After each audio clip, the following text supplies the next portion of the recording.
ನಮಸ್ಕಾರ ವೀಕ್ಷಕರೇ, ನೀವು ನೋಡ್ತಾ ಇರೋದು ಜನರ ಕೂಗು ನ್ಯೂಸ್. ನಾನು ನಿಮ್ಮ ಅಕ್ಷತಾ ಬಿ. ಪಟ್ಟಣದ ಪುರಸಭೆಯ ಸ್ಥಾಯಿ ಸಮಿತಿಯ ನೂತನ ಅಧ್ಯಕ್ಷರಾಗಿ ಯಲ್ಲಪ್ಪ ನಾಯಕ್ ಮಕ್ಕಳ್ ಅವಿರೋಧವಾಗಿ ಆಯ್ಕೆಯಾಗಿದ್ದಾರೆ. ಪಟ್ಟಣದ ಪುರಸಭೆಯ ಸಭಾಭವನದಲ್ಲಿ ಗುರುವಾರ ಸ್ಥಾಯಿ ಸಮಿತಿ ಅಧ್ಯಕ್ಷ ಸ್ಥಾನಕ್ಕೆ ನಡೆದ ಚುನಾವಣೆಯಲ್ಲಿ ನಾಯಕ್ ಮಕ್ಕಳ್ ಒಬ್ಬರೇ ನಾಮಪತ್ರ ಸಲ್ಲಿಸಿದ್ದ ಹಿನ್ನೆಲೆಯಲ್ಲಿ ಅವರನ್ನು ಚುನಾವಣಾಧಿಕಾರಿ, ಪುರಸಭೆಯ ಮುಖ್ಯಾಧಿಕಾರಿಯೂ ಆಗಿರುವ ಮಲ್ಲಿಕಾರ್ಜುನ್ ಬಿರಾದಾರ್ ಅವಿರೋಧ ಆಯ್ಕೆ ಎಂದು ಘೋಷಿಸಿದರು. ಅದೇ ರೀತಿಯಾಗಿ ಸ್ಥಾಯಿ ಸಮಿತಿಗೆ ಯಲ್ಲಪ್ಪ ನಾಯಕ್ ಮಕ್ಕಳವರು ಅವಿರೋಧವಾಗಿ ಆಯ್ಕೆಯಾಗಿರುವುದರಿಂದ ಪುರಸಭೆ ಆಡಳಿತ ವರ್ಗ ಮತ್ತು ಪುರಸಭೆಯ ಅಧ್ಯಕ್ಷರು, ಉಪಾಧ್ಯಕ್ಷರು, ಸರ್ವ ಸದಸ್ಯರು, ಗೌರವಾನ್ವಿತ ಎಲ್ಲ ಸರ್ವ ಸದಸ್ಯರನ್ನು ಒಳಗೊಂಡ ಪುರಸಭೆ ಇನ್ನಷ್ಟು ಅಭಿವೃದ್ಧಿಗಳನ್ನು ಆಗಲಿ ಅಂತ ಹೇಳಿ ಪುರಸಭೆ ವತಿಯಿಂದ ಅವರಿಗೆ ಶುಭ ಹಾರೈಸುತ್ತೇನೆ.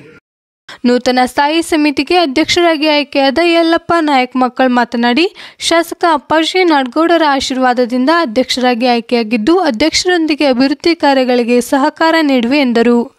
ನಮ್ಮ ಸನ್ಮಾನ್ಯ ಶಾಸಕರ ಅಪ್ಪಾಜಿ ನಾಡಗೌಡ ಸಾಹೇಬರಿಗೂ ಹಾಗೂ ನಮ್ಮ ನೂತನವಾಗಿ ಅಧ್ಯಕ್ಷರಾದಂಥ ಗೊಸಂಗಿ ಬಯ್ಯವರಿಗೂ ಮತ್ತು ಉಪಾಧ್ಯಕ್ಷರಾದಂಥ ದಿಗಣಕ್ಕರಿಗೂ ಹಾಗೂ ಸರ್ವ ಸದಸ್ಯರಿಗೂ ಮತ್ತು ಕಾಂಗ್ರೆಸ್ ಪಕ್ಷದ ಎಲ್ಲ ಕಾರ್ಯಕರ್ತರಿಗೂ ಮತ್ತು ನಮ್ಮ ಬ್ಲಾಕ್ ಕಾಂಗ್ರೆಸ್ ಪಕ್ಷದ ಇಬ್ಬರು ತಾರಣವರಿಗೂ ಮತ್ತು ನಮ್ಮ ರುದ್ರಗೌಡರಿಗೂ ನಾಮನಿರ್ದೇಶಿತ ಸದಸ್ಯರಿಗೂ ಎಲ್ಲರಿಗೂ ಕೂಡ ನನ್ನ ಅನಂತ ಕೋಟಿ ಧನ್ಯವಾದಗಳನ್ನು ನಾನು ಸಲ್ಲಿಸ್ತೇನೆ. ತಮಗೆಲ್ಲ ತಿಳಿಯುವಂತೆ ನಮ್ಮ ನೂತನವಾಗಿ ಅಧ್ಯಕ್ಷರಾದಂಥ ಗೊಸಂಗಿಯವರು ಈಗ ಸ್ವಚ್ಛತೆ ಬಗ್ಗೆ, ಮುನ್ಸಿಪಾಲ್ಟಿಯ ಎಲ್ಲ ಸ್ವಚ್ಛತೆ ಬಗ್ಗೆ, ಊರಿನ ಅಭಿವೃದ್ಧಿ ಬಗ್ಗೆ ಈಗಾಗಲೇ ಹೆಚ್ಚಿನ ಒಂದು ಕಾಳಜಿಯಿಂದ ಮಾಡ್ತಿದ್ದಾರೆ. ನಾವು ಕೂಡ ಅವರಿಗೆ ಕೈ ಜೋಡಿಸಿ ಇನ್ನೂ ಹೆಚ್ಚಿನ ಒಂದು ಅಭಿವೃದ್ಧಿ ಕೆಲಸ ಮಾಡಲಿಕ್ಕೆ ನಾವು ಸಹಕಾರಿ ಆಗ್ತೀವಿ. ನಾವು ಕೂಡ ಎಲ್ಲ ರೀತಿಯಿಂದ ನಮಗೆ ಸಹಕಾರ ನೀಡಬೇಕಂತ. ವಿಜಯೋತ್ಸವ. ನೂತನ ಸ್ಥಾಯಿ ಸಮಿತಿ ಅಧ್ಯಕ್ಷರಾಗಿ ಆಯ್ಕೆಯಾದ ಯಲ್ಲಪ್ಪ ನಾಯಕ್ ಮಕ್ಕಳ್ ಅವರ ಬೆಂಬಲಿಗರು ವಿಜಯೋತ್ಸವ ಆಚರಿಸಿದರು.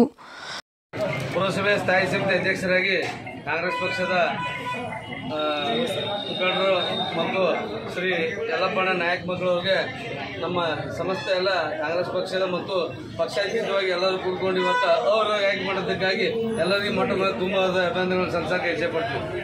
ಈ ಇವರ ಒಂದು ಆಯ್ಕೆಯಲ್ಲಿ ಸನ್ಮಾನ್ಯ ಉದ್ಯೋಗ ಮತಕ್ಷೇತ್ರದ ಶಾಸಕರಾದ ಅಪ್ಪಾಜಿ ನಾಡಗೌಡ ಸಾಹೇಬರು ಅವರ ವಿಶೇಷ ಕಾಳಜಿ ಮತ್ತು ಈ ಒಂದು ಎಸ್ ಟಿ ಸಮುದಾಯಕ್ಕೆ ಆಗಿದ್ದರೆ ಅದಕ್ಕೆ ಒಂದು ವಿಶೇಷವಾಗಿ ಮಾಡಬೇಕಂತ ಈಗಾಗಲೇ ಅವರ ಒಂದು ಆದೇಶದಂತೆ ನಮ್ಮ ಪ್ರೀತಿಯ ಅಧ್ಯಕ್ಷರಾದ ಸನ್ಮಾನ್ಯ ಮೈಮೂನ್ ಗೊಸಂಗಿಯವರ ಆದಿಯಾಗಿ ಸರ್ವ ಎಲ್ಲ ಪುರಸಭೆ ಸದಸ್ಯರು ಇವತ್ತು BJP ಇರಲಿ, JDS ಇರಲಿ, ಕಾಂಗ್ರೆಸ್ ಇರಲಿ ಪಕ್ಷಾತೀತವಾಗಿ ಅವರು ಅವಿರೋಧವಾಗಿ ಆಯ್ಕೆ ಮಾಡಿದ್ದಕ್ಕಾಗಿ ಮತ್ತೊಮ್ಮೆ ಎಲ್ಲ ನಮ್ಮ ಪುರಸಭೆಯ ಅಧ್ಯಕ್ಷ ಮೆಹಬೂಬ್ ಗೊಳಸಂಗಿ, ಮುಖಂಡರಾದ ಸುರೇಶ್ ಗೌಡ ಪಾಟೀಲ್, ಎ ಗಣೇಶ್ ನಾರಾಯಣ ಸ್ವಾಮಿ, ಬ್ಲಾಕ್ ಕಾಂಗ್ರೆಸ್ ಅಧ್ಯಕ್ಷ ಗುರು ತಾರ್ನಾಳ್, ಪುರಸಭೆಯ ಮುಖ್ಯಾಧಿಕಾರಿ ಮಲ್ಲಿಕಾರ್ಜುನ್ ಬಿರಾದಾರ್, ಕನ್ನಡ ಸಾಹಿತ್ಯ ಪರಿಷತ್ತು ಅಧ್ಯಕ್ಷ Kamaraj Biradar, Karnataka the cooperative bank ನಿರ್ದೇಶಕರು ಮತ್ತಿತರರು ಇದ್ದರು.